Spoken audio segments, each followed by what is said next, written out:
Anybody back there? I Yes. can never see him. Yeah, we're ready to go. He's Okay. back there. It's We bad. will now call this meeting to order. Will you please stand and join me for the Pledge of Allegiance? I pledge allegiance to the flag of the United States of America and to the republic for which it stands, one nation, under God, indivisible, with liberty and justice for all.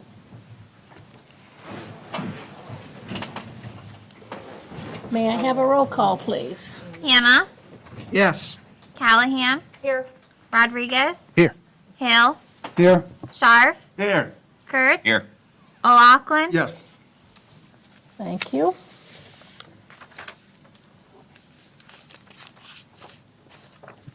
Next, I need a motion to approve the agenda. So moved. Second. I have a motion and a second to approve the agenda as presented. All those in favor say aye. Aye. Opposed, the same. The motion is carried.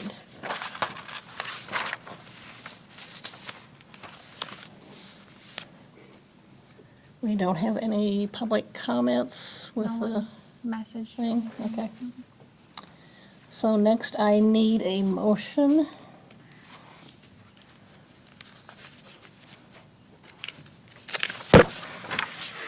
I need a motion to accept and approve the consent agenda that approves the following: minutes of the September 14th, 2020 regular meeting, Heartland Acres Agribution Center Class B native wine, Class C outdoor service, and Sunday sales liquor license, September 1st, 2020 through October 31st, 2021.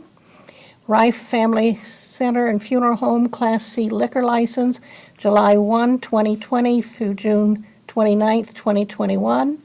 Checkered Flag Class C outdoor service and Sunday sales liquor license, October 1st, 2020 through August 31st, 2021. Mr. Pete's Mexican Grill Class C and Sunday sales liquor license, October 3rd, 2020 through October 2nd, 2021. So moved. Second. Okay, I have a motion and a second to approve the consent agenda. All those in favor say aye. Aye. Opposed, the same. Motion is carried. Next, I need a motion to approve the claims for payment. Second. Did we hear I faintly heard him. He can't speak up. So moved. Thank you. We have a motion and a second to approve the bills for claims for payment. All those in favor say aye. Aye. Opposed, the same. Motion is carried.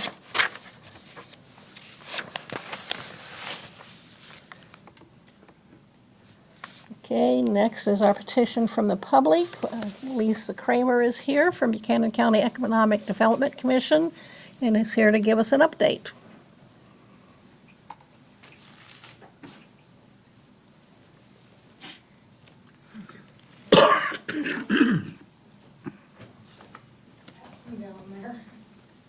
So, thank you for Thanks, Lisa. time to We're going to need you to stand by that microphone when you get a chance to, when you're ready. Thank you.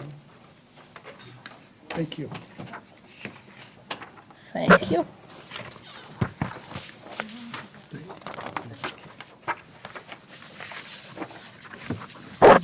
Okay, That too. once again, thanks for the opportunity to come visit with you and talk with you a little bit about Buchanan County Economic Development, what we've done, what we're working on, what's upcoming. So just for kind of a quick review, COVID-19 obviously has affected everyone. We were right there at the beginning, trying to get information out to the businesses and industries and the people of Buchanan County. We created a page for our for COVID-19. Sorry, anybody mind if I take this off? No, you might get closer to the mic too, because I'm not sure they're able to hear you. So we went ahead and made that page. We have kept it updated from the start. There are still grants that are coming out. We just recently helped a business complete a grant last week, which they received. So we try to make sure, I make sure that it's always updated. There are still grants available, so if anybody knows of a business industry, even people that are in need of information, how to file for unemployment, anything along those lines. And another thing that we did for the smaller businesses and industries, or really the smaller businesses, the county restaurant page, as things were unfolding, there was a lot of questions. Can restaurants deliver, or are local restaurants delivering? What are they doing? I created the Buchanan County restaurant page, just keeping people updated, and it was one of the highest viewed pages on our website. It just shows how much people wanted to keep our county restaurants, bars, and grills in business. So that is still available on our page, but it is not front and center anymore. Another thing that we did was we did a Zoom through the month of July, and what it was meeting in cooperation with our county emergency health, or county health, emergency management. We just tried to make information available to business industries and those who wanted to know what was happening with COVID. And by the end of July, we had kind of stopped doing that because things had been, people were keeping updated pretty well. One thing that we did receive in Buchanan County were the Iowa Small Business Relief Fund. So this grant was at the very beginning of COVID. This was something that was about a week and a half turnaround. It was specifically for small businesses, and we had 25 businesses receive a little over $415,000. So that money was brought back into the county to assist our businesses and hopefully keep them going and in a positive light. One thing, Buchanan County Economic Development has a revolving loan fund, and recently we've made a loan to our newest brewery, Allerton Brewery. They've used this as a way to get up and going, and hopefully within the next probably 2 to 3 weeks, I would say they should be open. And we're excited to see something like that come into our county. So it's the first time in 100 years, so we'll take it, won't we? Leadership program, unfortunately, was interrupted during COVID-19. We do plan to do a leadership program again, but we're waiting. We might be partnering with Hawkeye to do a Buchanan County-centered leadership program. So we'll see how that goes, but that is in the future. On the next page, 2020 census. Everybody knows how important this is for our communities and for our county. One good thing is it has been extended to October 31st. I still try to do a weekly or at least once every 2 weeks an update on what our self-reporting numbers are. Independence has continued to go up fractionally with those self-reporting numbers, but that isn't all the numbers. Because the enumerators are going out, they're getting those people that aren't self-reporting, those people that were missed. And as of now, the state of Iowa has a response rate of 97.6% complete for the census. So hopefully another month will allow us to really get our numbers. We've been doing lunch and learn webinars because of COVID. We didn't feel it was the time to go ahead and do our regular lunch and learns. And so far we've had 2. The first one was best practices, strategic planning, and the last one last week was autonomous guided vehicles in manufacturing. And we have 2 more coming up as part of Manufacturing Month. I'm excited to say that the Buchanan County Tourism completed their tourism guide. It has been published and is in the process of being distributed. And I meant to have one with me, and I do not. So I meant to hand those out, but they are really a great guide, and Buchanan County Tourism, they worked long and hard on getting that out. And I'm happy that we were part of that. So as you know, the Catalyst Grant was received by Independence for the Lightsey Building, And the other grant that I was talking about is the Iowa Economic Development Authority, the Coronavirus Relief Fund, Employer Innovation. 2 of our businesses within Buchanan County got that. One was Gator, they received about $3,500. Another was B&D Services, and they received a $100,000 grant. The program that they have put together for this grant and that they will be executing was phenomenal. And this is something that will hopefully create a number of new jobs within the county and help those that maybe need a little bit additional education to move up in the workplace. This will provide that for them in that healthcare industry. So I'm really excited to see where this goes.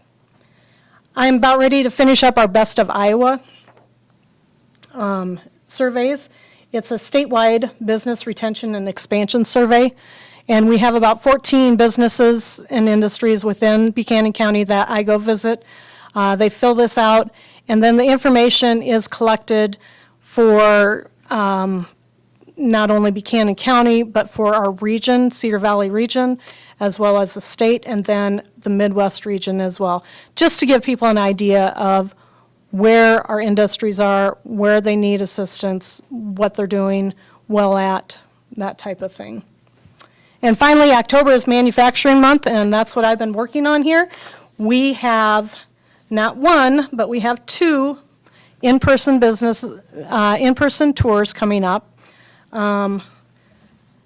We're going to have Gator Manufacturing is going to be doing a tour, and QC Plastics will be doing a tour.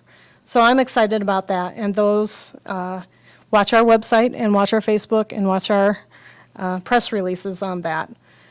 We're also offering 2 webinars specifically for manufacturing for this month, and those are preparing for automation among small and medium businesses and manufacturers and restoring revenue.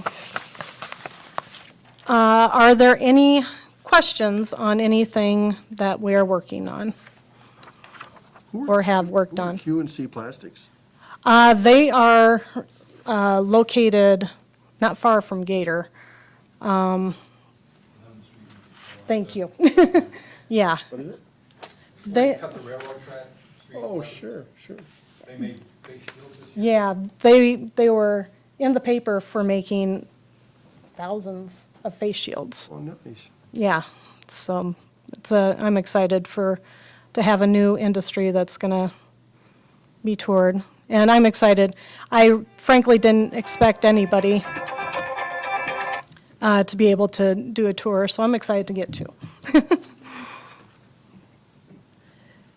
On your 2 in-person tours, do they have limits of how many or Yes. safety things they're doing, or? They are limiting the number of people that can go on the tour.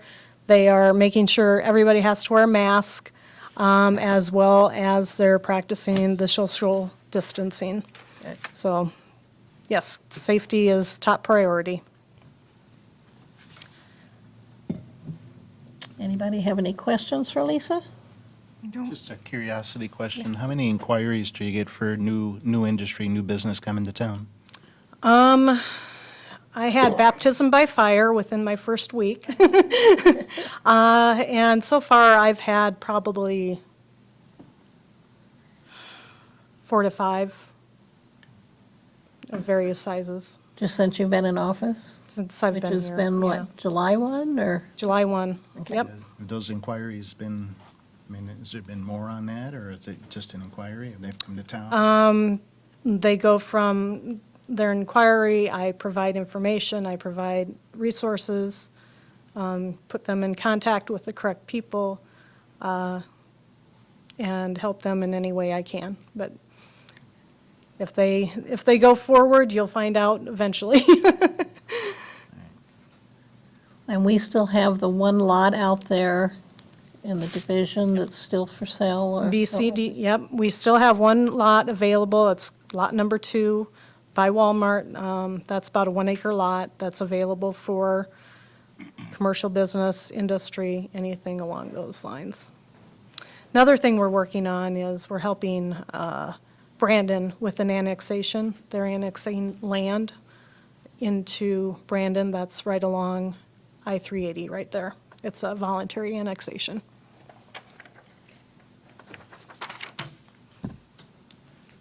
Anything else? Thank you. Thank you very much, Lisa. Appreciate it. Thank you. Oh, I do have one more thing.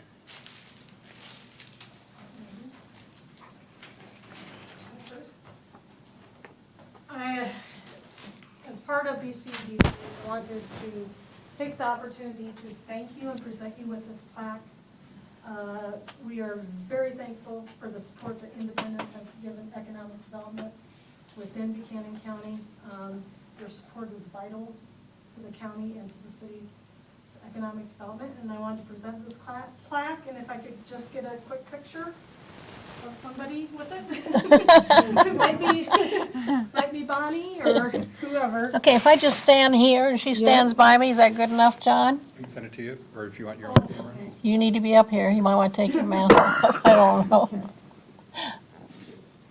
Excellent. Thank you. Thanks a lot.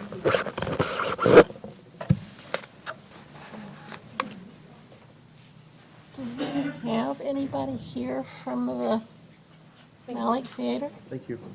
I don't have anybody here, no. We were supposed to have a representative from Malik Theater speak to us and give us an update of what's going on. Can you hear me?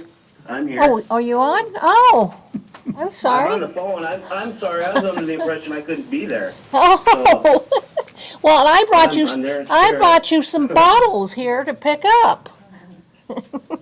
Oh, well, I'm up to my ears in bottles, I tell you that. That's a good thing. I opened up the second redemption center in town here, I think. Just at your place, huh? Yeah. Okay. All over my, yeah, we got lots of it going on. It's been real great, actually. A lot of response. Man, it's really positive on that. And that's actually what's helping us with the sign.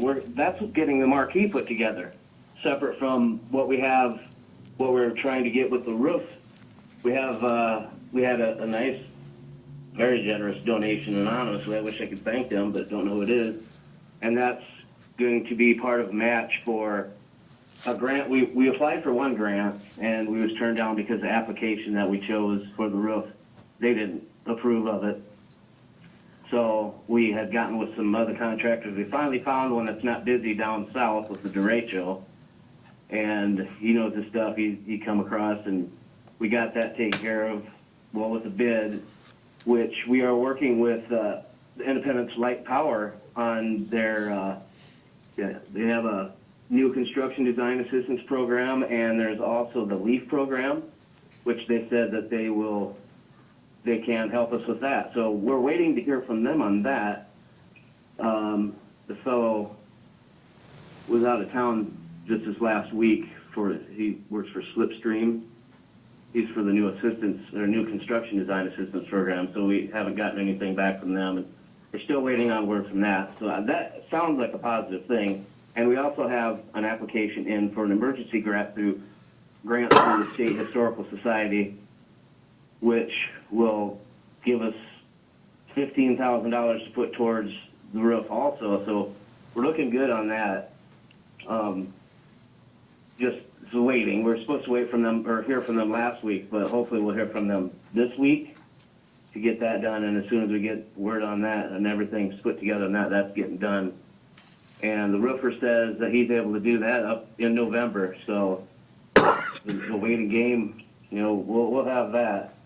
And if not, with what we have, we can have him come up and do some major repairs, and we'll tarp what we can in the center of it. It's not going to leak, we promise you. Before winter, it's not going to leak. The sign, the marquee will be done. I talked to Casey at Signsmore today. He said by the end of next week, that's going to be all put together, everything, and hopefully we're going to get some paint on there as soon as that's done. And we have another fellow, he's tied up down south he's doing all the like sealing up work around the building, getting some stuff to keep critters out, or the rain out of the doorways and windowways, and that's really the main things we're working on right now. In the midst of it all, this can donation thing, it's really picking up. We got a lot of things going here, but we're just waiting, and you got people that are busy, so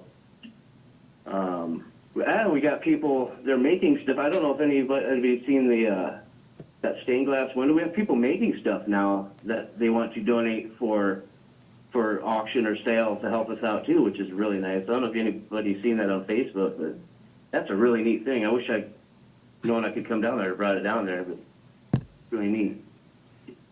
I don't know. Do you guys have questions, or what would you like me to tell you? I mean, we're working on 3 items we were given to by Al and Todd, and those are the major ones.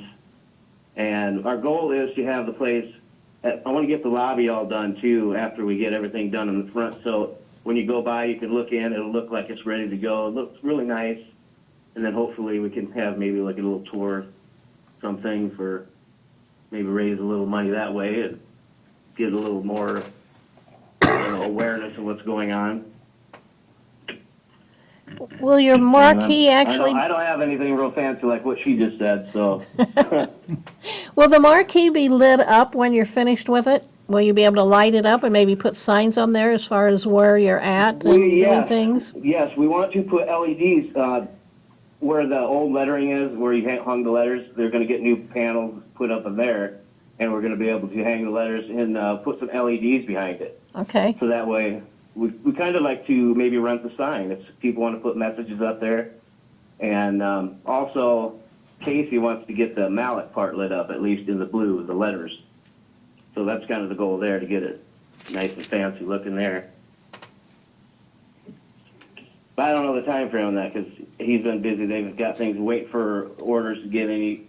I talked to him today about the plastic that'll go where the letters are going to be hung, and he was told the materials would be ready this month into October. Now they're saying January, so he's trying to find another supplier to get that. So, yeah. I do have a question. How is the setting up of the nonprofit going? Has that been completed, or is there a board put together? Yes, we have a board. It is myself and Barbara Pauls, Karen Connell, Dustin Dallenbach, Dan Flocker, and Bryce Malik is involved with it. Thank you. anybody And else? that's we got set up. We were founded in February. It's considered a foundation, isn't it? Malik Theater Foundation or something? Is that what you're under? Yes, Okay, we're a Malik Theater Foundation, and it's Theatre. Fancy spelling. Bob Malik always liked to spell theatre like that, so we kind of honored him there. And it's a 501c3. so any donations you do receive from people will be tax deductible, so they'll have that as a benefit, if that's even something you Yes, can still ma'am. write off? Yes, ma'am. And they can donate to Bank Iowa, to Malik Theater Foundation. Attention, Dan Flocker. He's our treasurer. Okay. Any other questions from anybody?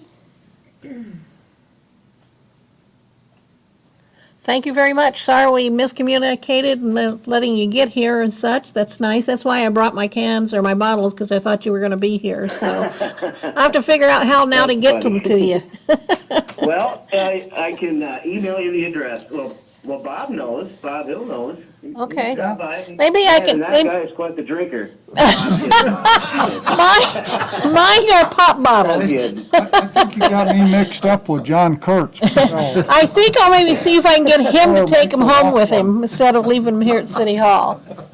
But thank you very much for being here and giving us that report. I think that'll help the Thank community you. and hope that helps them to be more supportive now that they know a little bit more update of what you're doing. I do have a bunch Okay, more I'll pop do cans to come over too. Pop cans, you noticed. Do what now? I have a bunch more pop cans too. Oh, he has some more too, so maybe I can get him to bring mine with him. Every little bit helps. Well, let me know when you're ready. You got my number, you got my contact, so I'll be okay. over when you're ready. Okay, thank you very much. Really All right. appreciate you being here. Thank you. Thank you. Thank you, bye. Todd, excuse me, was there anything you wanted to add to what he had to say?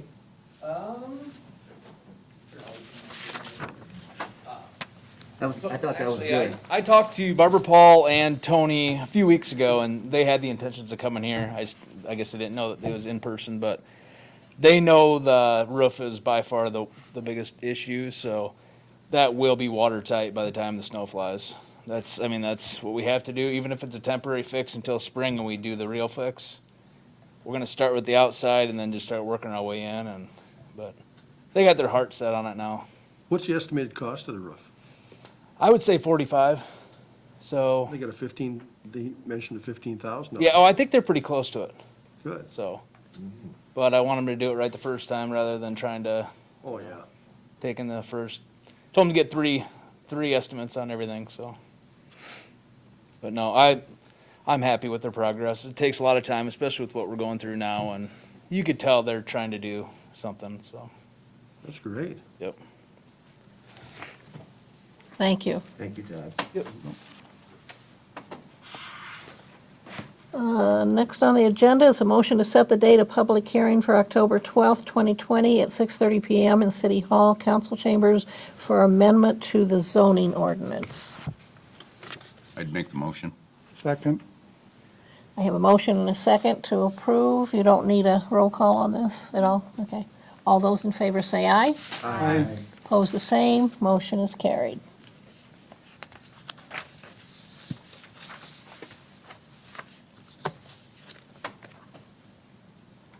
Next, next is on the amendment, Article 20, additional requirements, exceptions, modifications.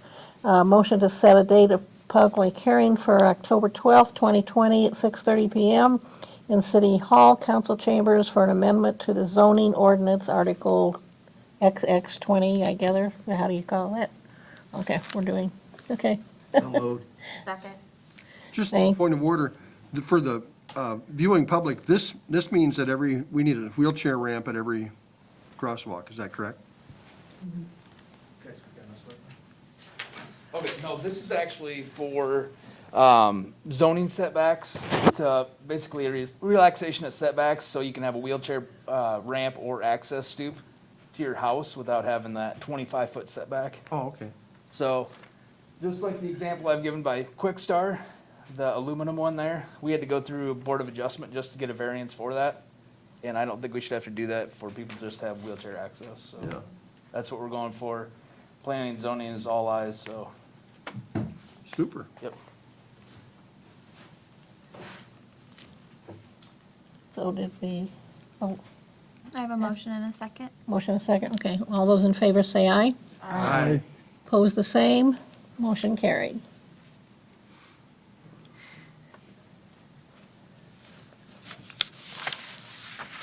And next, we have a public hearing. This is in regards to animal restriction ordinance. Motion to receive and file proof of publication of notice of public hearing. So moved. Second. Thank you. All those in favor say aye. Aye. Opposed, the same. Motion carried. Now I need a motion to hold the public hearing. So moved. Second? A motion and a second to hold the public hearing. All those in favor say aye. Aye. Opposed, the same. Motion carried. We are now in public hearing in regards to the animal restriction ordinance. This is a proposed amendment to our animal control ordinance that would restrict the number of animals that we have in a household, pets in a household. Currently, we have no restrictions, and it was suggested that we limit this number. We selected a number of 8. That number is not set in stone. If there was a desire to have fewer or more than that, but that was the suggestion that we had put in there. We also modified this to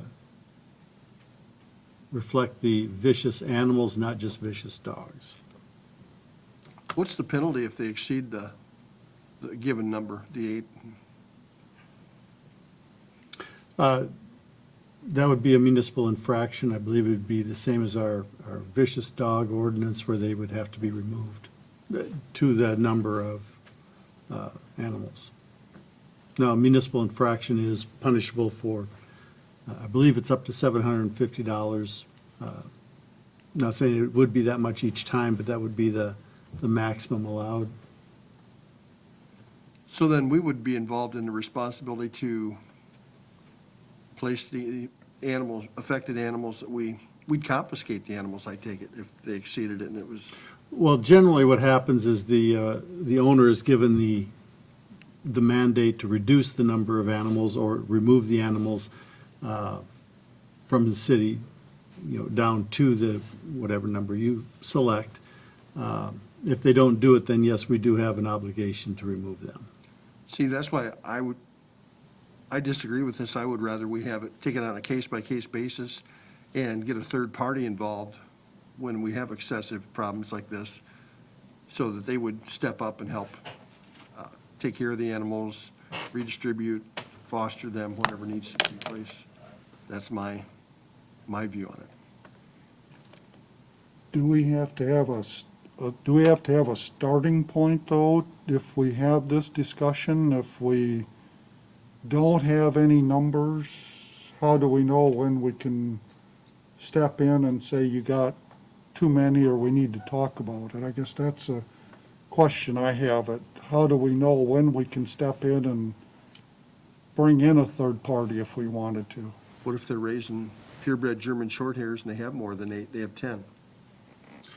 Well, this does provide for litters of puppies, kittens, what have you, so there's a time frame in there that they're allowed to have I or read exceed that number. Yeah. They just can't have them as perpetual, exceeding that number perpetually. So if there's a litter, they have a time frame for addressing that. And if they're raising a litter of purebreds, it's likely for sale or distribution, if you will. But, as opposed to how many pets do you have in your household. The challenge with the third party, a third party to come in and deal with it, Yeah. finding that third party isn't as easy as what it sounds. It's a great idea. I think Todd would address the fact that we've tried that and there's not been much success at this With point. the ASPCA or the Iowa Humane Society, I can think of 3 right off the top of my head. And there's more than that. Actually, I've been going. Do you want to come to the microphone? So I've talked to the Iowa Des Moines, or the Des Moines Humane Society down there, and they basically told me, go to the county attorney. Like, that's basically the only, and I'm going back to a case where there's roughly 60 cats at a place. And the only thing they can get me on is, or out of everything, even being locked in there, lack of veterinary care. So out of everything that I spoke to them about, they would gladly come up here if we paid them to come and look at it, if the person was willing to let them in. If not, they just said, go to county attorney. So that's kind of where we're at on this case. This one is just so out of hand. I didn't know if there's something that needed to be in place, just to, I wouldn't care if you had a limit of 20, but we need to, I think there should be something in there that should say, there's a cutoff here. We can't have 60 cats here. Well, yeah, I agree with that, but I mean, that's, a lot of it would be based on the condition of the animals and the conditions that Yeah. they live in. So when you have a litter or something, is 10 the maximum? I mean, can we lift this, make this instead of 8, make it 10 cats or dogs, or no? Just to clarify, it's a combined total of 8 or cat dogs or a combination thereof over the age of 3 months. So a litter or anything, they're typically leaving at around 8 to 12 8 weeks. weeks, generally. So that wouldn't affect anything like that, then having that would limit? not affect Okay. breeding in terms of litters. If you have a breeder that obviously wanted to keep, breeding animals in excess of 8, then it would affect them, but it wouldn't affect litters. Would, say it is a breeder, and they have several adult dogs that they use for breeding purposes, could they get a home occupation permit and establish themselves as a business and be able to circumvent this since it's not a household pet at that point? That would be messy under here, I would think. I don't think that would accomplish, the proposal here that would not be an effective loophole. Equal under protection. this. The breeder we get our dogs from actually has 9 adult dogs in their home. You'd never know it, but they're there. And I would say they'd probably be crazed if they saw this ordinance. And I understand the need for it and what we're doing, but there should be some sort of a option that we could offer as a city. It'd have to be a business type of thing. So do you want to just raise that number from 8 to another number that would be more I don't helpful? know. I think there should be something in here that gives an out. Say Rick Wolfcool out at Pets Allowed. How many dogs does he have in there boarded? But Yeah, but- he is a business, isn't he? Right, but this shall not limit an appropriate licensed kennel, sanctuary, veterinary office, or similar businesses that provide boarding or veterinary care for such animals. I think there's a classification. What you run into is the zoning requirement. Now, you can have a home occupation permit, but we do address, if I'm not mistaken, through our zoning, where you're allowed to have a licensed kennel, sanctuary, et cetera. That's where I think it gets a little messy with that loophole for a home occupation. But there are provisions for those places that go through the appropriate licensing and what have you. 8 is a number that we selected. I want to be right up front and say it's not a magic number. If 10 is the right number, 12 is the right number, that's going to fall on the council to decide. I think 60 is the wrong number. But I would guess that that's not the only place in town that may have that many of the, well, we're not selective on locations. We're identifying an issue and the difficulty of enforcing a problem area. So I don't want to suggest that there is only one. I think that there is the opportunity for multiple. Is Mike, part of your issues. concern about the cost? Yeah, how are we going to deal with the cost if they go and remove 60 animals? they throw their hands up Who's and going to pay that take them. cost? Even if you charge them, but you don't get the money, somebody's going to pay that. The vet's not going to say, oh, well, I'll take 60 critters in, and when you get the money 5 years down the road, I would okay be, with that. I would be more apt in enforcing this pursuant to a municipal infraction if it's not a vicious animal situation, it's simply an excessive animal situation. If it's not like a 60 cat not getting veterinary care situation where there's like dead animals in the walls and ridiculous stuff like that, I would be more apt to pursue injunctive relief in a municipal infraction citation, basically a court order that the people reduce their number of pets by such and such a date, or face contempt, or, your fine will be suspended if you get rid of, if you reduce the number of pets by such and such a date, or else it will be implemented, or some incentives to get the people to do it themselves as opposed to incurring the expense of taking the animals. And I am not quite, I'm not seeing here where we included authority to impound. So if that's something we want, I would want to make that more explicit. And when you have set a number or something like that, that's on the property, that's not just inside the house. That includes outside, inside, all the dogs on the property. It says within any dwelling or on any property within city limits, so I would construe that to be a parcel. Okay. Question on this, have other communities done this, and what success do they have with taking it to, what, magistrate probably level? Do the magistrates tend to uphold this, or do they look at it like, well, this person has 12 cats, so I'm not going to enforce it? I guess what's been the experience on it? We don't have any experience with enforcing a statute like this. However, this would not be the only of its kind. In drafting this, Greg identified other cities with some similar ordinances, but we don't have any within our clientele where we've been called upon to enforce it.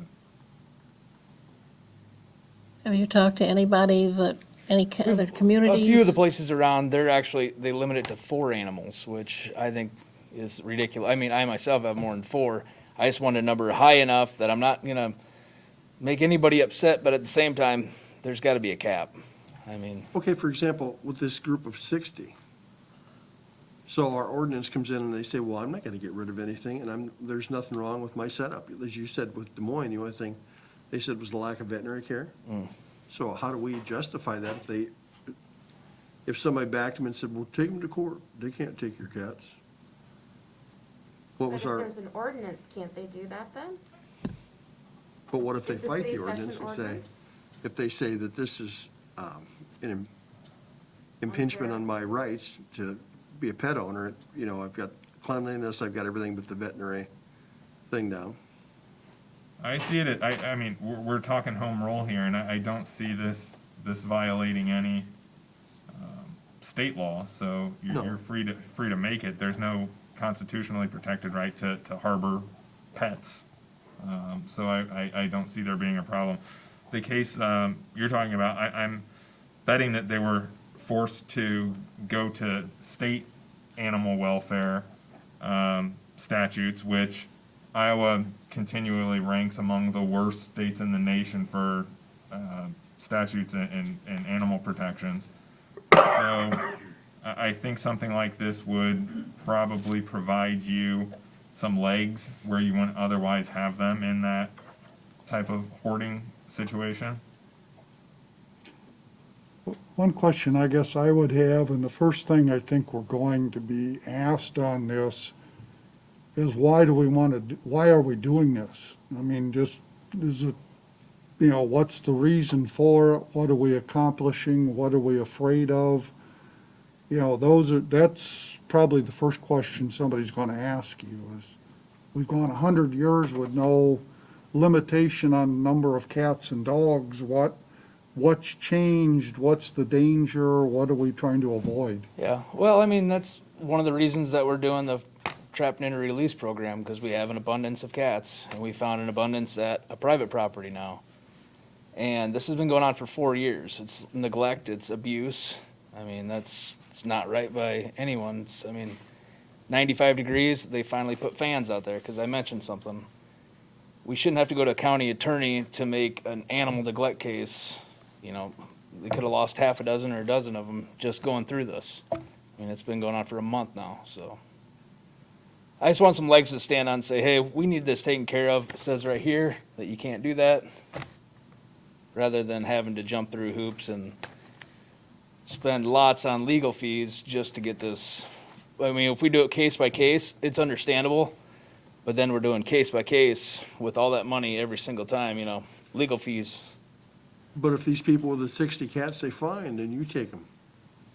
And that's why I'm also trying to work, this person is, they understand that they have too many. So there is actually like a barn cat program.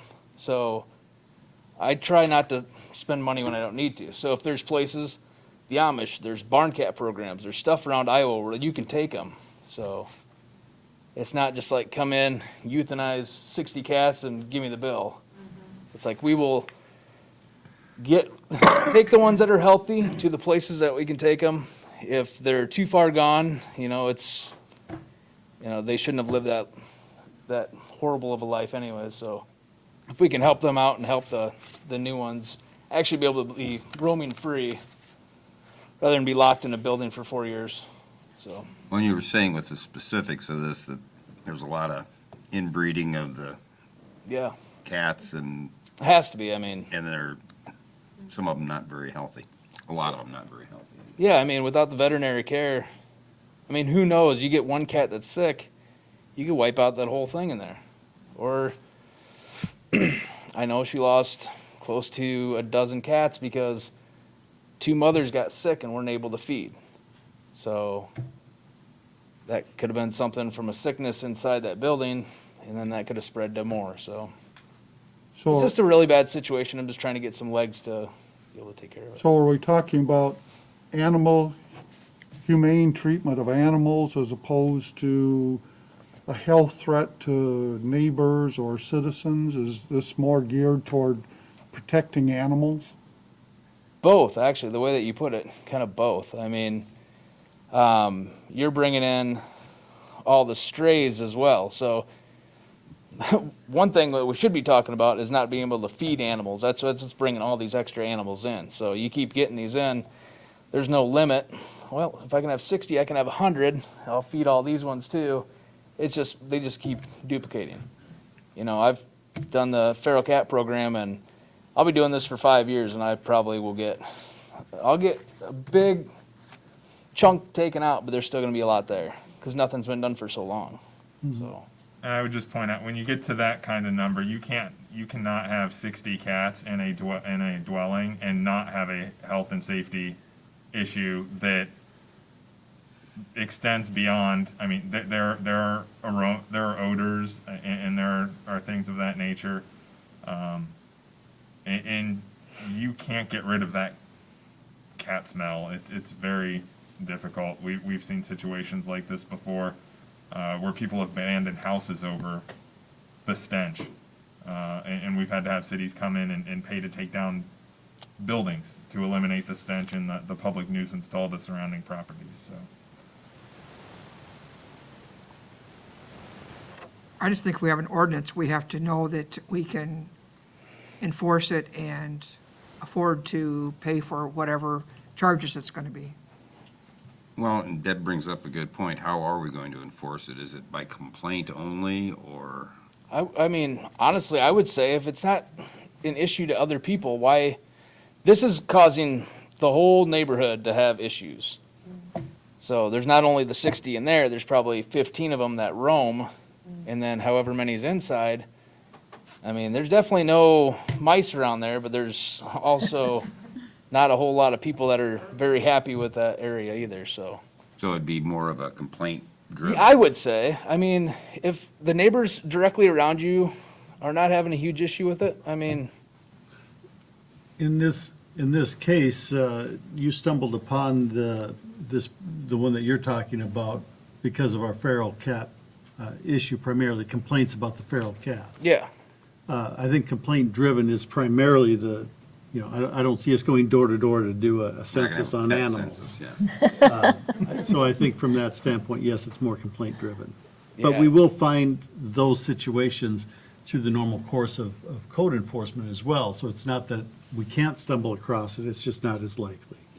I guess I look at it, if we're looking at it as for excessive and for animal danger, 8 seems kind of low to me. I mean, I'm thinking maybe 15, 20. I mean, 15 is, Well, I say, you gotta, I've been around them before, you got a dog breeder, and sometimes these dogs get older.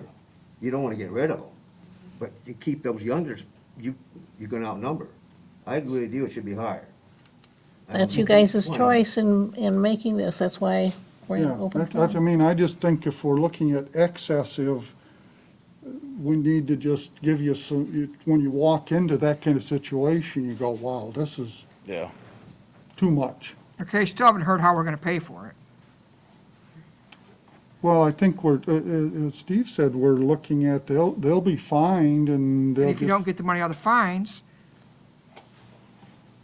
you take these animals to the vet, and the vet's not going to say, well, when you get the money, you can pay me. Well, but I mean, you got the same situation, you had the place in Vinton where they come in and the city or whoever, somebody had to take care of it at some point. and you might as well take care of it now as to have somebody pass away and somebody else go in the house and find 50 cats or whatever. Well, and Todd's been working with him, so maybe he's developed that rapport with this person. that Yeah. Maybe you could talk them in to surrendering the animal. I mean. We've I talked think about the that- barn cat program, so I've actually pulled traps from that location because it's not gonna get me anywhere. So I'm in other locations doing really good.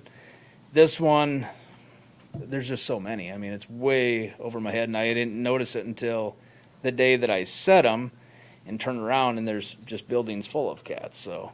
And if she really, this person really loves her animals. Yeah, yep, you know, that's- If you want the best for them, so maybe. Yep. You can work on her that way, or keep them, or whoever. But no, I understand the cost thing. I would think they could be assessed just like any other nuisance abatement that we do. Sure, And if you're I agree with talking- that, but if how you're do we pay that bill immediately? I was gonna say, if you're talking about raising the number, you're necessarily going to lower your enforcement cost, because there was going to be less people with 15 pets than 8. So if you raise that number, if you bring, if you say, hey, Steve, we need to bring a municipal infraction and get an injunction for a court order for these people to lower their number of pets, there may be 30 people in town right now who have 8 cats or dogs, and 3 that have more than 15. So obviously, from an enforcement perspective, you're going to be calling me less as that number rises. I think what I'm hearing from all of you is perhaps finding that sweet spot where you don't have a lot of families in town that are going to be impacted who have, say, 8 animals. Whereas if it's 15, it's more, all right, everyone's on notice now, don't get up to 15 as opposed to get down. And that's all going to relate back to your enforcement cost. Well, when we have a situation under this code for even the vicious animals or dogs, whatever, doesn't the owner have to pay those expenses of taking that dog out to the, I don't get into the vicious animals.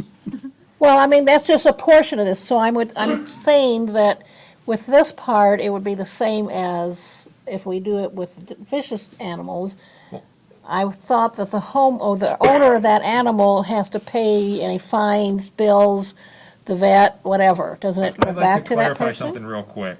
If you look under our vicious animal statute, it talks about surrendering the animal immediately. Right. That's how they end up in the vet and having the bills. This new ordinance is merely to be enforced by municipal infraction, so that's fine, that court ordered, Okay. court ordered injunctions. So under this the number thing, you wouldn't really be going out there and saying, all right, you got 15 dogs, you're only allowed to have 8, give us 7 of them, we're taking them right now. You wouldn't be doing that. We would have a problem if we tried to do that under the way it's written. No, what you do is you go out, if you have an issue, you're gonna go out, see how many they have, you're gonna cite them into court, they're gonna have their day in court to explain to the judge what it is. The judge will go by the code that we have, the ordinance that we have set in place, and usually, on a case for our vicious animals, gives, okay, you have so long a time to get this dog down or removed out of the city limits. So that way they have time to find a place, find a shelter, find whatever it is, a friend's house, outside of our city limits, and then it has that time to move. If they violate that, then they're in contempt of what the judge has determined, and then we can go back and say, okay, now, judge, they've filed a contempt of court against them, and now we can say, okay, judge, they aren't gonna do this, now it's time for us to step in and take the dog from them. That's what we would do with a vicious animal. It'd be about the same aspect of what you're gonna do with this, number of cats, number of dogs that you have. So, you'd first take them to court, it's only if they didn't do what the judge just told them to do, then we'd have to go through different steps to actually get the animals removed. So, you'd hope that they would listen so that they can keep the 15 that they have, but Well, and this is actually only the hearing, and this is only going to be your first reading of it.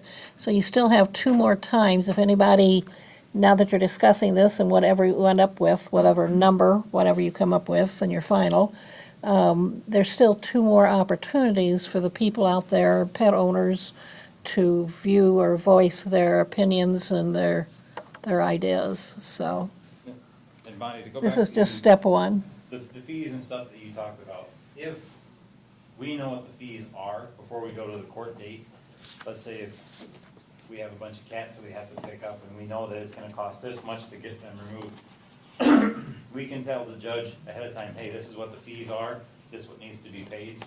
And in his decision, okay, yes, you're found guilty, yes, it has to be this, and you have to pay this fine as well, these fees as well.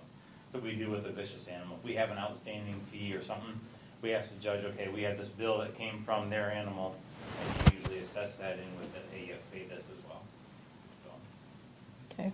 And we don't deal with the vet bill. we have, but in return, that's what I said, the judge will tell them they have to pay us. So that way, that's how we get reimbursed for the bill that we pay. And if they don't pay, then Then we have to go back for court, or we have to find some way of getting it from them. Yeah. Do they put that against like their tags and stuff? Other We haven't courthouse gotten to do? that point, but I would think that'd be the next step that we have to do. Every time that we've ever dealt with one, we've never had an issue, they've always paid them. So we've never got to that step where we had to get. but you're just kind of talking about one at a time, whereas this other one, we're talking about multiples. Correct. But again, there's no provision here for surrender. The police aren't gonna come to your house and take your dogs away. You're gonna get your day in court. Yep. And it's only in, the way I would see it is, okay, you get your day in court, if you have too many, judge is gonna say you have till this date to get them removed. They're not gonna tell us to go take them right away. They're gonna give the property owner, the animal owner, time to do it themselves. It's only if it continues, then we would get to the point where we have to step in. And a lot of time, what we'll do if we're involved is, we'll ask for a hefty fine, but we'll ask that the court suspend that fine to a figure that would hopefully cover a portion of the city's expenses. But, say the number of days and the number of violation racked up, and you've got what would be a $4,500 fine. We could say, okay, Your Honor, we're requesting a $4,500 fine with $3,500 being suspended in the event they have dogs voluntarily removed from the property within, the next 20 days. So basically, if they complied, their fine goes down. That's an incentive for them to go. And you leave just enough meat on the bone to try to cover your expenses, because the objective isn't to punish people. It's to incentivize them, and at the same time to kind of cover some of your cost while you're doing it. I know when I was on the sheriff's department, we dealt with Jim Hansen and his horses. I mean, he's passed by now, but they gave him a lot of options to get rid of the horses and everything he did. He didn't. Eventually, with the sheriff's department, we had to go in and take them from him because he didn't take care of them. So that's the same thing, they give as many options as you can for them to remove the animals, take care of themselves, and then at the end, this is the time we would have to step in. So as far as this quantity, whatever we decide upon, it would be a code enforcement issue until it became a problem and the police would have to step in, Well, is basically what we're saying. no, well, in code enforcement, I mean, some stuff will fall on his realm, some is ours, but we'll work together on doing so. Like this, the cat issue we have now, he tried everything he could, it couldn't work that way, he's given it to me, I'm gonna talk to our county attorney and see what we can do. I'd like to see what's inside the house and everything else and see if we can get in there first before we really dig too far, but I know she won't let me in there, so. And then how about a person that feeds 60 cats, but they're really considered strays? Yeah. That's what we need to do. We need to have something against feeding these cats, because a lot of the areas I know where I'm gonna set my traps, because it's pretty close to where the people are feeding them, so. We have nothing against that. That's what we need to do. So is there anything in the ordinance that we can do with that if we're gonna deal with these amount of cats? This will be something I'll have to bring up for just a different topic, but yeah, definitely. Is there can you get the council to weigh in? I think we've heard from a number of folks about that number.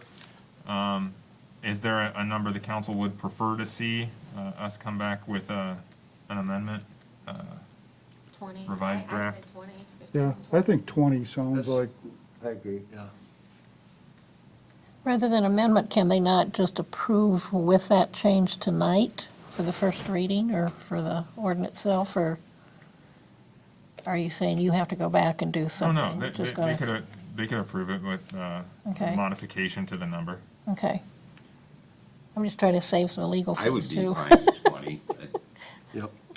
Whatever it is an arbitrary number. I mean, Yeah. Yeah, we got to pick something.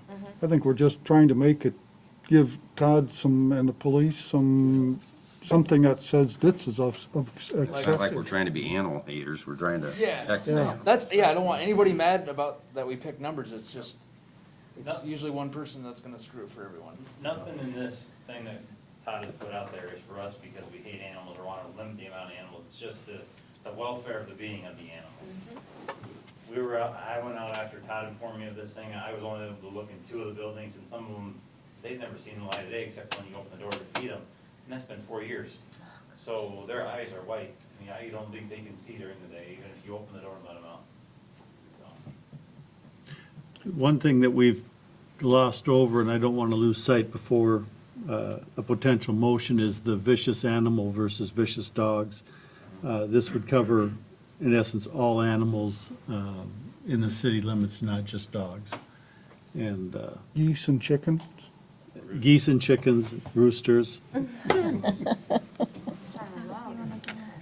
I will, we did get one written comment. I will tell you it was brought in under the pretense of a public comment to this ordinance. It does not pertain to the ordinance itself. It reflects more on a vicious dog incident that happened sometime back. It's been shared with Dustin. It's been resolved. But as far as public comment, we did receive one written comment on this issue. And unless there's additional conversation, I would ask for a motion to, Public comment? Oral comment?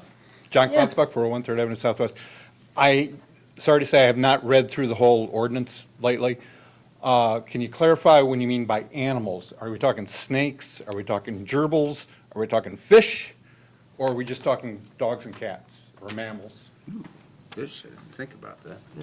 badgers, wolverines, weasels, skunk, mink, raccoons, bees, scorpions, crossbreed such animals of similar characteristics, any other specific class, species, or subspecies of animals declared to be dangerous by the city council.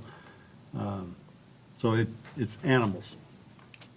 How about the Now, number? Are you asking about vicious or the number? Number. The number pertains only to cats or dogs. Okay, thank you. Sorry, I should have clarified. So you could have 20 badgers. There you go. As long as they're nice. and 6 5 snakes. fish tanks, full. Wisconsin badgers? No, no. Oh, So are we ready to have a motion to close the hearing? Or do you have any additional information somebody wants to share? I make a motion to close. Second. So we have a motion and a second to close the hearing and receive and file oral and written comments. All those in favor say aye. aye. Opposed, the same. Motion carried. Next is a motion to receive and file and consider adopting the ordinance for the first time. And this is when, if you want to change that number, you put that in your motion, whoever Make makes the that. motion, but change the total number from 8 to 20. I'd second it. Okay? So that's the only change than what was in here, it's written, Yes. making that number, okay. And just to clarify, it's cats and dogs, Yeah, thank you. The, not fish or gerbils or. Yeah, no, that's just the cats. Dogs. Dogs and cats is the 20, okay. So we have a motion and a second. Do all of you understand what it is you're actually voting on? Then I need a roll call. Callahan, Yes. Rodriguez, Yes. Hill, Yes. Scharf, Yes. Kurtz, Yes. O'Loughlin, Yes. Hannah, Yes. Thank you, motion is carried.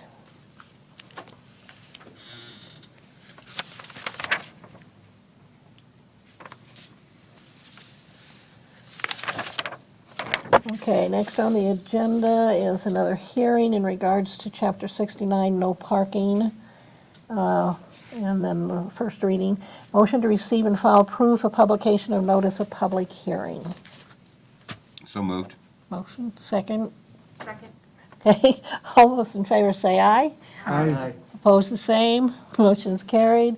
Then I need a motion to hold the public hearing. So moved. Second. Thank you. Motion and second to hold the public hearing. All those in favor say aye. Aye. Opposed, the same. Motion carried. We are now in public hearing in regards to amending Chapter 69, no parking.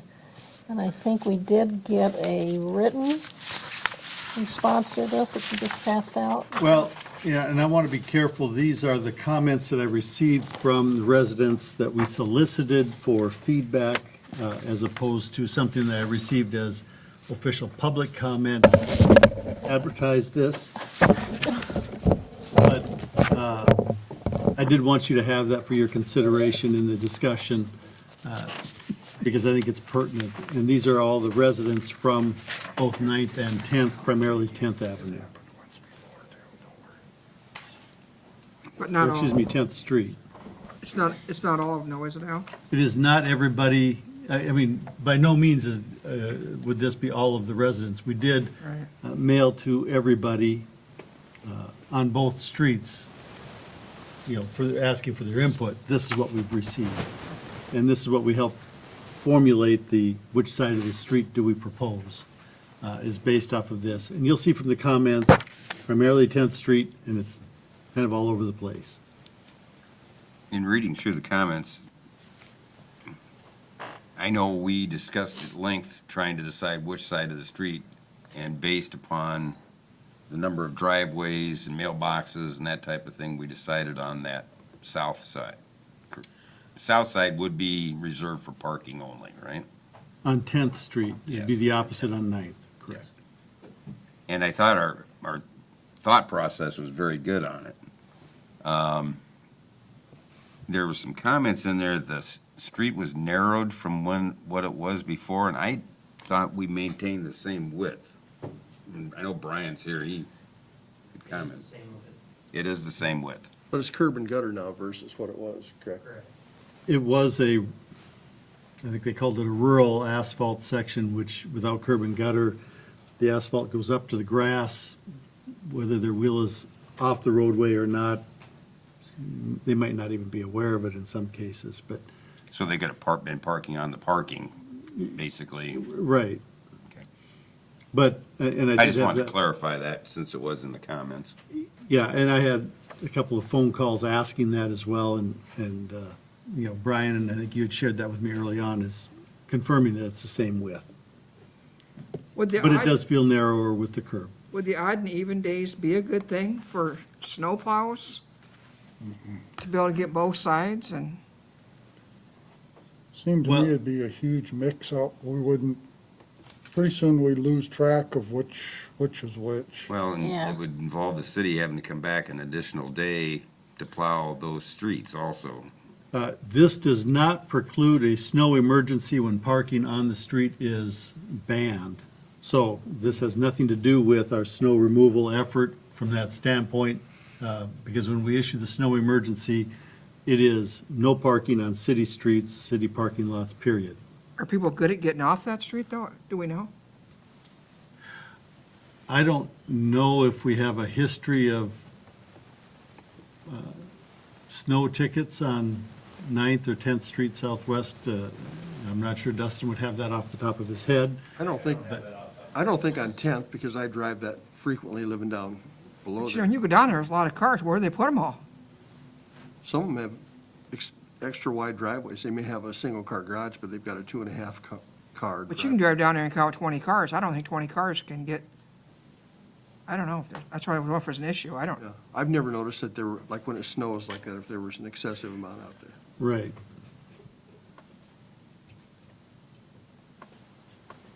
Did we have anybody call in tonight, or is anybody on the phone for that at all? no matter how you vote, you got 50% of people being upset with you and 50% saying okay. Well, the one thing in reading over the notes that Al did hand out, I didn't get the impression anybody thinks there shouldn't be no parking. It was just a question of, Well, one person said that they've been there 20 years. And Which side?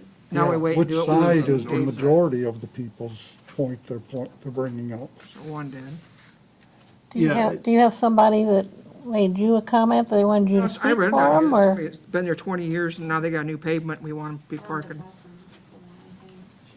Which one was it? Yes. Well, and I think too, some of the concern is that when we did the paving, it would have been nice to know this ahead of time to move the mailboxes, but, I mean, it's hard to plan for everything. It's hard to move a mailbox too, trust me. The, Lots of loops to go through and still not get it. yeah, and again, I want to emphasize that the comments are really very mixed. I don't want to leave anybody with the impression that it's a unanimous or a majority one way or the other. It really is mixed. How did this come about to us to do this? Is it a safety issue? Or? Actually, a citizen commented on it, that it was extremely narrow in that street when the cars are parked on both sides. One person. Made a comment to me, and I just brought it forward to, Public safety, we did discuss it at public safety from the standpoint of how do we get an ambulance or a fire truck down the street if they're parking on both sides? And, you know, It would be impossible. Must not be. For the ambulance? Well, if it's taken all those years to hear that an ambulance or a fire engine had a hard time getting down there, we haven't heard it. Well, I think part of it comes from the fact that now they have curb and gutter. Before, they were probably parking in the grass, leaving it wider, but now with curb and gutter, which we had to put in curb and gutter to control the water flow, it now constrains how far over they can get. And so now the driven middle section has been narrowed with cars on both sides, but I don't think that's anybody's fault because we had to do curb and gutter to control the water runoff. And if the council is not comfortable with restricting parking, that's your call. But from a public safety standpoint, we'd be remiss if we didn't bring it forward and at least have the consideration. What'd the firemen say about it? they Dick, agreed. yeah, Dick agreed we should go one-side parking. On the issue of the mailboxes, there's currently mailboxes on both sides of the streets. Is that the issue right now? I believe, again, I want to focus on 10th Street because on 9th Street, it's pretty well taken care of. There's not much of an issue with either fire hydrants or mailboxes. So yeah, I want you to think primarily of 10th Street. On 10th Street, if we move parking to one side or the other, it may be a consideration to try and move the mailboxes all to one side so that they have access. And my remedy on it was a suggestion that maybe in this instance, if we're gonna do something like that, and we do have to relocate mailboxes, that could our street department maybe help out with some post hole diggers and relocate them? Because there could be an issue with somebody not having the ability to physically do it themselves. And it should not be, I don't see it should be a citizen expense at this point. I don't remember any unique or decorative mailboxes along 10th Street. Brian, do you recall anything beyond a mailbox on a post? I think there were some that had landscaping blocks that were around them, but much of that had to be relocated as part of the construction project as we did the paving. And that material, the contractor was instructed to take all those materials and provide them to the owner so that then they could put them back at their leisure that he needed. I think as long as it's putting a post in, that's something that the city can definitely help with. I mean, we've got the mechanism to do that, but I wouldn't want to commit us to more than setting posts. Do we have any handicap accessible people down there that I have no idea. it's an issue being on one side of the road compared to the other? We did not hear anything about any issues one way or the other on that from the comments that we I think received. we should find that out before we move mailboxes. There's a gentleman that's legally blind on 10th. Okay, and again, I can tell you that we haven't heard any limitations, and that's all I'd have to go on. And not everybody likes to go across the street to do the mailbox. They prefer it in front of their house too, so. Well, if they're handicapped, that's why I'm saying I think we should look at that issue. Well, and we're Where we- not saying anything technically about mailboxes right now. I mean, right now, we're just looking Well, at but if parking. everybody's parking on one side, or on one side of the street, it's gonna limit access for the mail delivery. And they've already And they mentioned don't- it in their letters. Yeah. That it's an issue. And I know in my front of my house, if there's a car parked in front of the mailboxes, they just drive right on by. You can't legally park in front of a mailbox. That would probably be even worse. I mean, you bring up the handicap thing, if you have cluster boxes all at one end of the street, somebody'd be really unhappy if they had to walk all the way down to. My suggestion would be to table this to find out about the mailbox situation first. But do we not have a law that you can't park in front of a mailbox anywhere? Gotta be enforced. 10 or 20 feet. Who's gonna enforce it? Complaints again. And if somebody's parked in front of your mailbox when you want your mail, I actually painted a yellow line out there and they still park there. call it in. Whenever the post office calls us about it, we automatically cite them. Plain and simple. When the post office, when somebody that's coming to drop off your mail, if they don't deliver mail, they'll call us.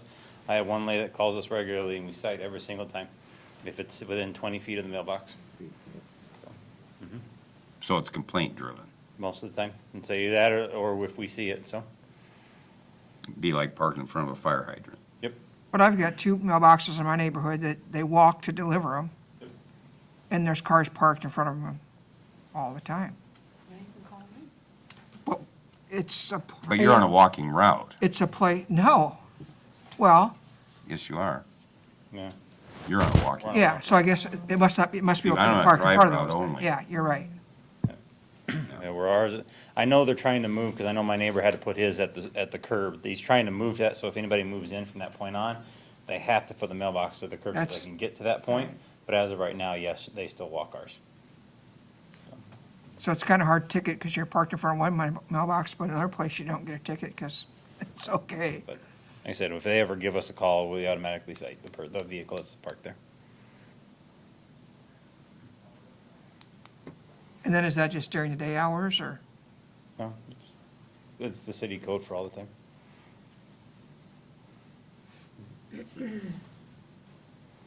If somebody parks at your, in front of your mailbox at midnight, you call the cops and say, there's somebody parked in front of my mailbox, ticket them. Ken? Well, I'm gonna tell you, I would rather have somebody call and be upset with having to walk across the street to their mailbox than have somebody die of a heart attack because the ambulance can't get through. I think you just gotta take a look at what's the worst alternative, and if they gotta move their mailbox and walk across the street to save somebody's life, I think that's a no-brainer call to my, or if their house is on fire and the fire engine's gotta back up into it. I think sometimes we get caught up in minutia as far as what's convenient for us when we forget what is good for the entire group there. And I guess, like I say, I'd rather get a call on a mailbox complaint than somebody dying because the ambulance couldn't get down to their house. That's just my feeling. And the fire trucks, I mean, the ambulances are roughly about the same size, but the fire trucks seem to keep getting bigger every single time. That's why we're kind of out, the fire department's kind of outgrowing their fire station here. So, I mean, the next ones, are they going to get any wider? Is there going to be other issues? I mean, the complaint, if I remember correctly, came from a bigger sized truck that pretty much the mirrors would almost touch a car on each side. Try to get down there quickly with an ambulance, you're fishing between the vehicles. So. On 9th, yes, the mailboxes are all on the south side of the road, so that one's pretty much easy. On 10th, mailboxes are split half and half, half on the north side, half on the south side. If you count the space of curb, actual parking curb area, there's about 50 more feet on the south side than there is on the north side. So there's also, I think, there's one more mailbox on the north side than there is on the south. So if we're looking at it, our recommendation was the parking be on the south side of the street and move the more mailboxes to the north side of the road. So that's what Officer or Captain Lau and I both looked at it, and that was our recommendation for this. To move mailboxes. Yes. Because if you just eliminate the parking and move all the parking to the south side, you're still going to have mailboxes, so a lot of that space for trying to park and stuff would run out of room. So.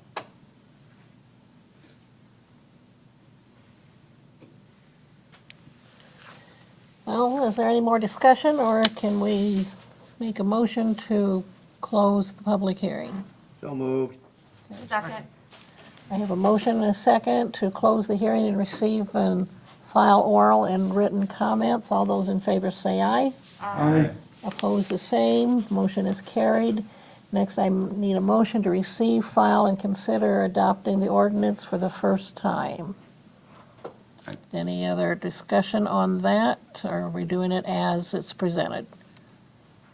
I would make the motion, but modify it to include the city's assistance in relocating any mailboxes that need to be relocated.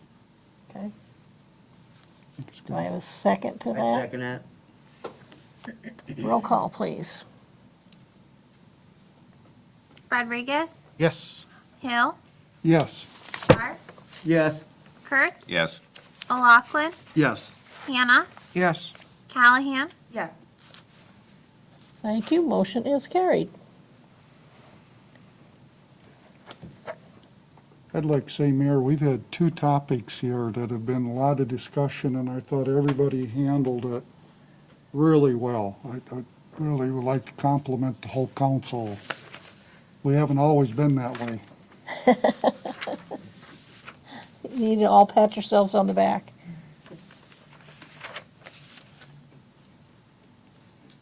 Okay, next item is the sale of real property public hearing.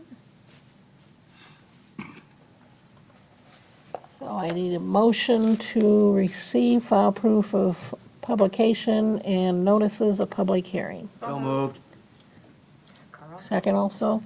All those in favor say aye. Aye. Opposed, the same. Motion carried. Next is a motion to hold the public hearing. So moved. Second. Second. All those in favor say aye. Aye. Motion, or opposed, say same. Motion carried. We are now in public hearing. The city received a bid on the property of $9,750. And we would recommend accepting that. That's the only bid we had, Al. That's the only bid that we received. Did we publish in the paper that that was going to be? On this property? Yeah. I believe so. Yeah, Because Okay. we I did didn't know, I just wondered. sealed bids Yeah. in regards to this. right. Did the phone go out?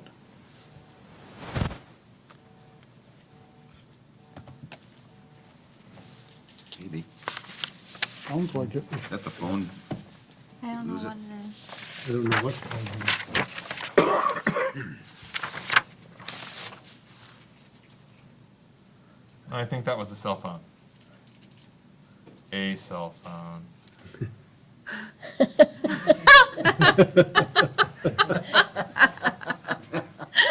I got it on silent. Mine goes off even when it's on silence at times.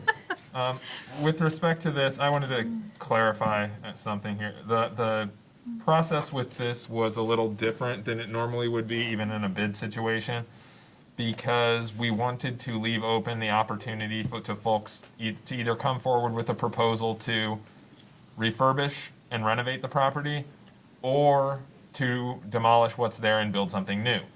The bid that came forward at the 9750 or whatever that figure was to demolish the building and build something new in its place. The last time this matter was brought up, there was actually a resolution awarding the bid and authorizing the city manager to go ahead and negotiate a purchase agreement specific to the terms of tearing it down and building something new because before the bid was awarded, we didn't know which of the two scenarios we were going to have, so we couldn't put a proposed purchase agreement out there. And so basically, we lengthened the process, and what's before you tonight is a proposal on the proposed sale, subject to the terms of the purchase agreement in the packet there, where this individual is going to demolish within a certain number of days. I believe the garage is going to remain, and they're looking at building 2 new duplexes on the property. As far as getting back to the procedure, I need to apologize because while I outlined the process, I failed to follow up with Al and Gina and to provide them with a resolution for tonight for action after this hearing to authorize and approve the purchase agreement and authorize the mayor to sign it. So, assuming you want to move forward after this, I would have to ask Al and Gina, would we need to punt this 2 weeks to entertain the resolution, or could we have a very short, single-purpose special meeting before or after the committee of the whole next week so that the contractor can get moving and we can close this? It would be cheaper for us to do it during a regular meeting. Okay, we set anticipated closing is October 30th, so that leaves ample time to close. I apologize for any confusion to the council, Al, Gina, and particularly the purchaser for the inconvenience. But like I said, it was trying to keep all the options open, made it a little bit of an unwieldy process, and I admittedly lost track of it there at the end. We can't make a motion to approve it tonight, then. No, it's not on the agenda. Al, do you agree? I would agree. The resolution is not here if we're doing it by resolution. And it also has to be by resolution because we need to have that resolution recorded along with the notice of public hearing and the deed so that the attorney down the road in the event of a sale can track through that transaction and know that the mayor just didn't go rogue and sign a deed without authority. I can't go rogue. Discovered, Bonnie. You'll get caught eventually whenever there's a title opinion. I'm 75. It could go for decades, but you'll be caught at some point. I may not be around. What good would that do? Chase her down at Mount Hope. So I would recommend that we close the public hearing unless there's other comments or questions. I think it's Make a great we got a motion to bidder close on the it. hearing. I'm sorry? I think it's great we got a bidder on it. Get something there. A motion, do I hear the second? Second. Okay. So I have a motion and a second to close the hearing and receive and file oral and written comments. All those in favor say aye. Aye. Opposed, the same. Motion carried. And I will get that resolution to Al and Gina. Okay? I don't believe it takes any action at this point. We can just close the hearing and proceed, correct? Correct. The only thing that matters is that the hearing precedes the resolution. It does not have to be at the same meeting.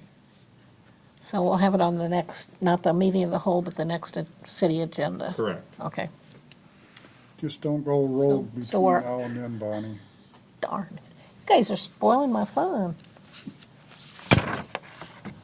Okay, next I have a resolution setting date of public hearing on urban renewal plan amendment. So moved. Second. Any Did we discussion? discuss this at committee of the whole? This is, the urban renewal plan amendment specific, if you read it, has to do with I read it. a project for Steve G. and for our commercial restoration rehab grant program. We have not talked about this at committee of the whole. This would be a TIF project, but it would be consistent with, anytime we do a TIF project, we have to amend the urban renewal plan prior to that. I know. So this would include things like the Catalyst grant for Dominic Spargrove would be part of that urban renewal. Where would this take place at? Where's the intent? This urban renewal plan amendment is in the original plan district, which covers all of First Street and Highway 150 corridor. It's the very original TIF district or urban renewal district in the Independence, created in 92. So it's a downtown building? Both of these are within that cross-section, if you will, primarily in downtown that they're referring to here.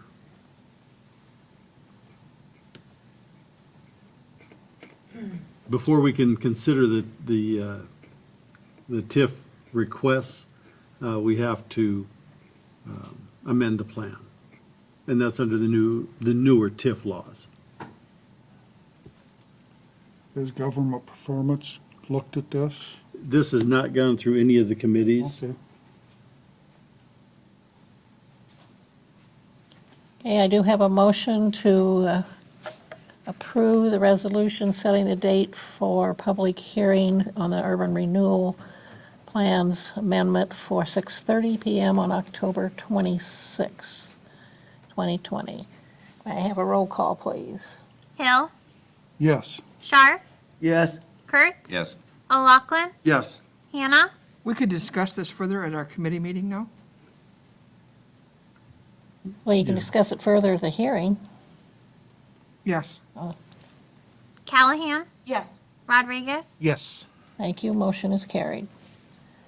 Next on the agenda is a motion accepting work covering the city's First Street West Trail project. I'd make the motion to approve it. Second? Is there any discussion? Do you need any information from Mr. Crawford, since he's here? Share something really brief with you here. So this is final acceptance for the First Street West Trail Project. Original contract was $293,252. Total work completed was $285,529. So it came in a little under, and then there's also a $5,000 change order that will come back to you guys that you've already approved for them going a little over the time limit that was set on the contract. So it's liquidated damages. So total outlay is $280,529. I think we should thank your assistant on-site engineer, John Kurtz, who That's right.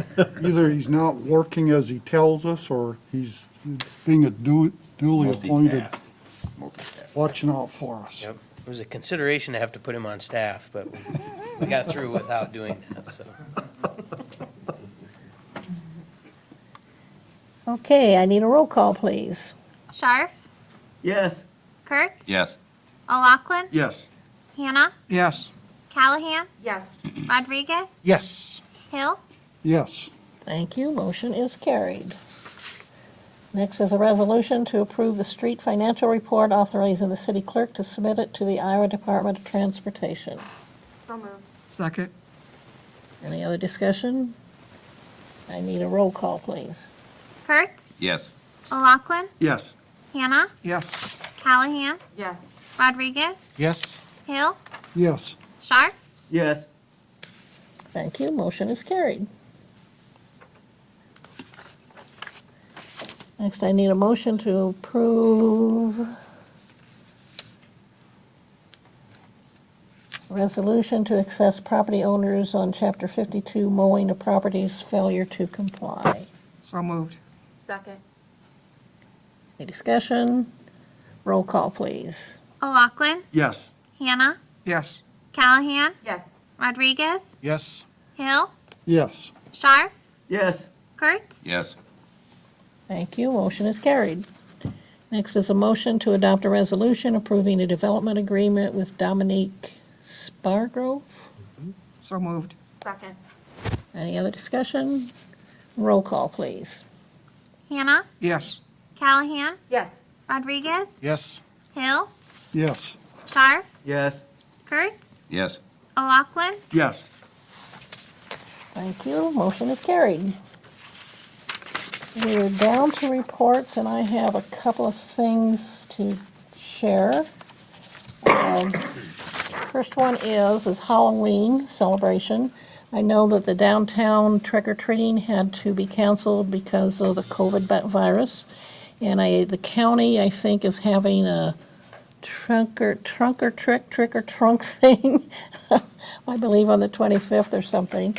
I have talked to some of the families in the town, or people, falling apart. City attorney, take me out of it. So I am making on October, our Halloween citywide celebration will be October 31st on a Saturday from 5 PM to 7 PM. I'm encouraging, because of the COVID, anybody that has a problem with this or is not comfortable with it, to not turn on their outside light. Anybody who would like to be a part of it, that's what they need to do, so the kids or anybody, the families will know where they can stop and such. And I recommend to the families, that's got to be an individual thing too. But there's no right answer to this. I know I'm going to have some people upset, other people not, so I'm trying to make it so it's fair to all concerned, and anybody can make up their own mind whether they want to participate or not. So October 31st on a Saturday from 5 to 7 will be our time for kids can go around trick-or-treating throughout the town. The other thing is something I just got today. There is a committee in regards to the no handicapped entrance to the post office is being brought up again. There is a group that is going to be meeting on Wednesday at 3 o'clock over at EMS to do some brainstorming in regards to how to do this. One of the suggestions is that they're planning a peaceful protest in front of the post office, which they'll notify all the news medias and stuff, and they'll have signs and whatever. Hopefully will be protecting themselves and everything on that, but there is a meeting of a group of people who are discussing it. Jackie McTaggart, I'm sure most of you know who she is. She has agreed to be part of this or to lead this. They'd asked me to send them my ideas. I understand their protest thing. I don't know that they work that much, but maybe if they get enough coverage, they might. And I'm planning on suggesting to them that they start a letter campaign that everybody writes to the newly appointed federal postmaster to let him know what our situation is, our problems. Todd had told me one time that he has a person he works with that does the portable or temporary ones that could do something for him, and he could give them a price for it, so maybe we could add that. Al and I had talked earlier, so we will have this on our meeting of the whole Monday night to discuss whether we can maybe do a resolution requiring the post office to be handicapped accessible, and sending that information also to the federal postmaster. So be thinking about that, because that will be an agenda item on Monday night. I am to not see in what we this can do. group here, but I will say Waverly has the exact same post office setting we do. They have a handicap ramp. Right, So the comment they don't have enough room is baloney. right. Well, I think the gentleman that Todd works with, he said he can do this and not an expensive item, so. But I've, for several years, especially since I've been the mayor, I have talked to the local postmasters on more than one occasion, and they'd have no authority to make any of those changes. They can't put in a ramp. It doesn't come from their level. It's above their pay grade. And every time they keep saying, talk to the guy in Washington D.C. He's the only person that can do this. So that's where we need to do it. Maybe a peaceful protest might get some attention, but I think we might get better attention if he starts getting lots of letters in his mailbox and on regards to this. But maybe as a city, we can be looking at a resolution or something where we can put a little more teeth into it and send that to him too, of what our requirement is, that he's now violating city's ordinances and stuff. So we will have this on the meeting for Monday night. It's always easy to say it can't be done, Right, but we found out that it can be done because Right. we did it here. yes, So it's doable. yes. And I think if we show that and send that information to them, I think that we've had several people who have been injured, so I want to put out to the public, if you know somebody or you are somebody who was injured on those steps, we would like to have you give us some information as to when it happened, what happened, where it went, what injuries you had, things to that degree, so that we can get as much information when we send something over to the federal postmaster. So just put that on your radar for Monday night, and Well, when I talked to Senator Grassley and Senator Ernst, I offered our blueprints to save the federal government money. They didn't reply to me. I guess they're too busy saving money. well, A little sarcasm there, but there's no reason they shouldn't have to be ADA approved, same as any other business we have in town. So, now federal government doesn't. They exempted themselves. yeah, well, we're going to give them some pressure. So if 3 o'clock Wednesday afternoon at M's, if you're available and want to attend that, I'm sure they can do some social distancing or wear a mask, that type of thing. So if you're available for that, go ahead. I'm not going to be able to do that, but I will send them my ideas or information and be talking to Jackie too on it, so. Petition it's- sounds like a good idea, maybe. Do what? A petition.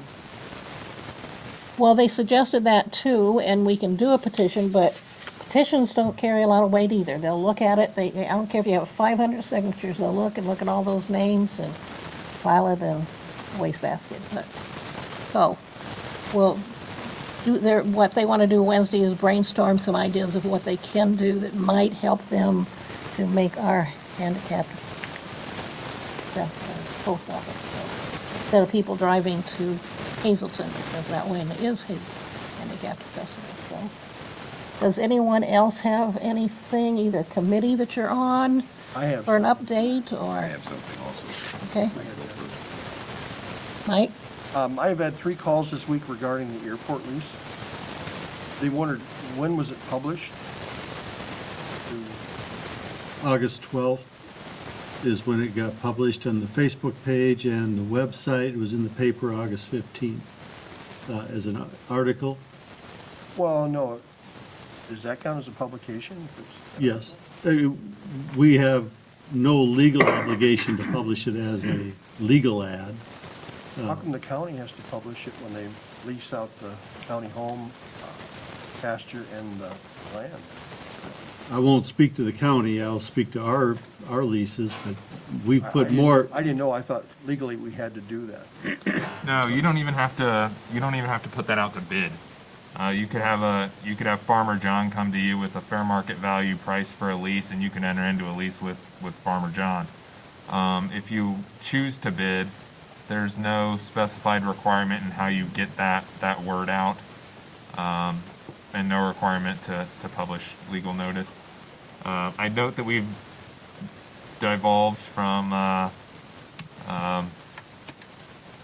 friendly community reports and whatnot into policy discussion on a couple times here yet, so I just wanted to remind everybody to get your agenda items in ahead of time so we don't turn public comment into policy discussion. Do you consider this public comment? Well, we're getting into a discussion.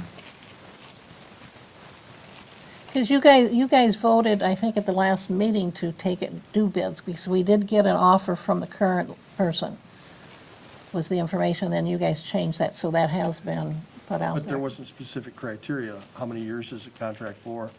What are the I payments can't due? hear anything you're saying through your mask, I'm sorry. How many years is the contract for? When are the payments due? Those things. Those were what the phone calls, I got phone calls today.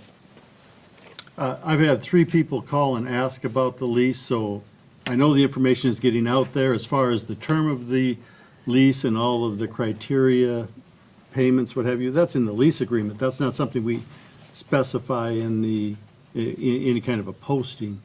We're more concerned about the price per acre that they're willing to pay. We ask for it to be per acre.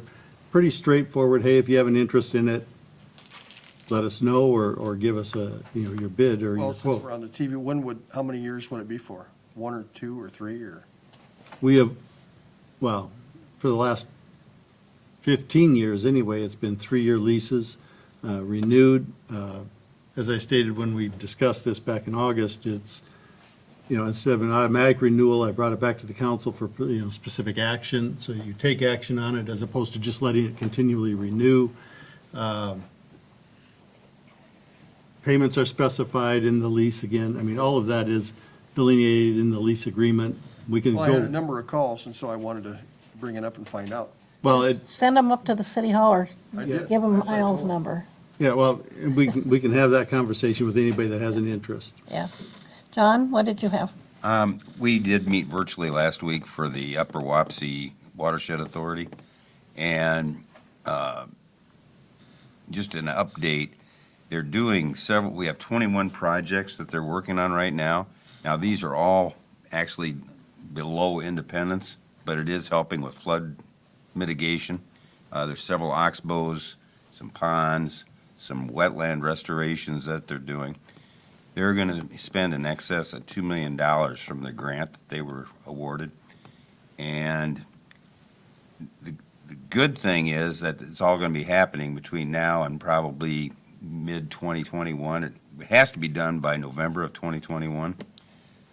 The bad news is that's the last of the funding that the Watershed Authority has. And the Watershed Authority is made up of community partners, county government, and independent landowners, that type of thing. It's a purely voluntary organization. We all signed 28E agreements to maintain the Watershed Authority, but at some point, as we go forward in our budgeting discussions, I would like us to wholeheartedly consider some sort of contribution we could make to the watershed to keep it functioning, because we have a coordinator that we need to pay to help do our projects, because we want to get moving into the Independence area and up north of us in the watershed to help impact what happens here. And it's going to involve flood mitigation and water quality both, so it's really important for our residents on what we can do. And I know we have talked in the past about our waste, or our stormwater utility that we're talking about, and that would be an ideal, I think, tool that we could use to help provide a little bit of funding toward the watershed. And I think Independence being one of the biggest cities in the watershed, it'd be nice if we could be kind of a spearhead to get things going on it. Anyway, just an update on the watershed, but it's encouraging to see all the work that they've got done. Good. Anyone else?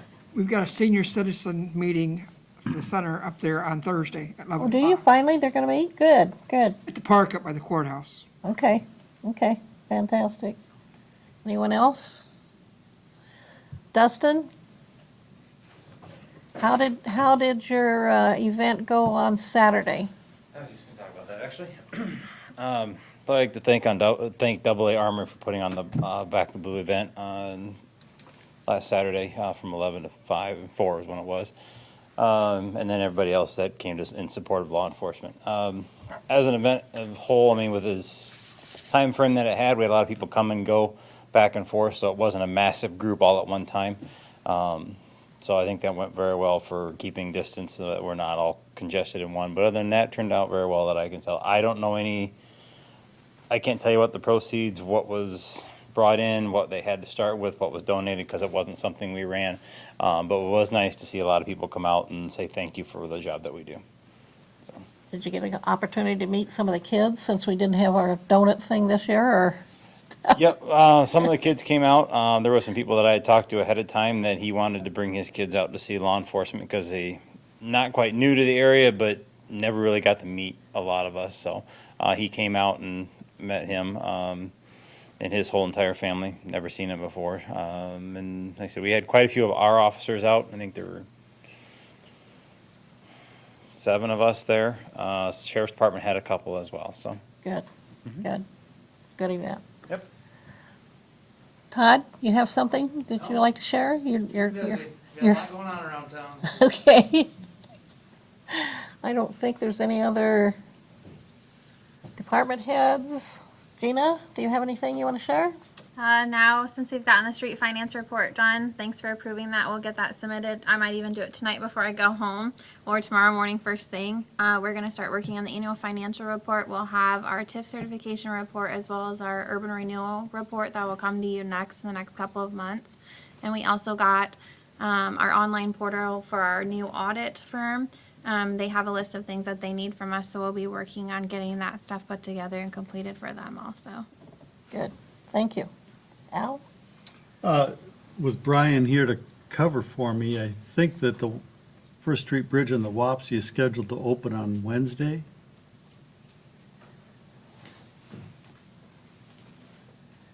Yeah, we're hopeful that the weather will cooperate and they'll be able to get the pavement markings down. There is some sealing that they're going to do along the edges, and then if they're able to get that, the rest of the pavement markings down, then nothing else would be preventing it from opening. So Al is correct that Wednesday is their deadline.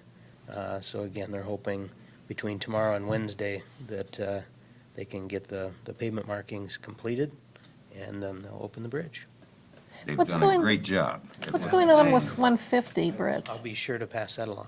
What's the repairs on the 150 bridge that's That's something detouring? that the DOT has contracted with. It happens to be the same contractor, Jasper Construction, because they were here in town. I think they took advantage of the opportunity to have them do, and it's very similar work that was done on the First Street Bridge that they're actually doing down there, but that's something that the DOT is responsible for. And our 2020 street project still in line where it's supposed to be? or- Yes, all of the asphalt work was completed. There's a punch list that's being developed so that they can get some seeding done behind the curbs in the area where we had them replace a little bit of curb. But the lion's share of that work is completed. So we don't have a lot more detours or anything? Not until next year. I spoke at a group up at the Christian Church across from the Falcon Center on Saturday. They invited me to a prayer project they're doing for people from out of town. So I welcomed them and then apologized for any detours they had to deal with, but it wouldn't be long and they'd be done. So I didn't want to be speaking out of turn, wanted to make Yeah. sure I was okay with that. You're right, they'll get a break from the detours here for a while. Okay. They'll be back next year. Thanks a lot, appreciate that. Thanks, Rita. Anyone I'm missing? Then I- Real quick, the Blackhawk Environmental has finished their over-excavation of the underground storage tank up across from the library. That has been put back, seeded, the curb was replaced as part of their excavation effort that they had to do. So that is 100% covered and paid for by a DNR underground storage tank grant program currently. So at this point, we haven't had to pay anything for that. The work continues. There's still some more work to be done up there, but, at this point, everything's been covered by the DNR. Are they gonna have to monitor that still or not? I don't believe so, but we'll find out. I think the reason for the excavation was it was very low level of contamination, but it exceeded the required threshold. That's why they thought, because of the area being very limited, they could excavate it and address it that way, so. And then tomorrow evening at 6:30 is the Northeast Iowa Regional League meeting here in Independence at the Pizza Hut. I heard from a couple of you that. Or Pizza Hut, Pizza Ranch, thank you. Let them go to the right place. Any pizza there? It'd be dry. Pizza Ranch at 6:30. If you are interested or able to go, let me know. We'll get you registered.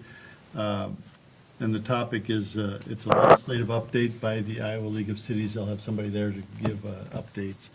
Generally, you'll be out of there at 8 o'clock. But it's about once a year that they hold it here in Independence. So anybody that can make it, I'd encourage you to. And you said we could do something on the phone, though? There is a link that I emailed to you this afternoon for those that are not able to attend in person.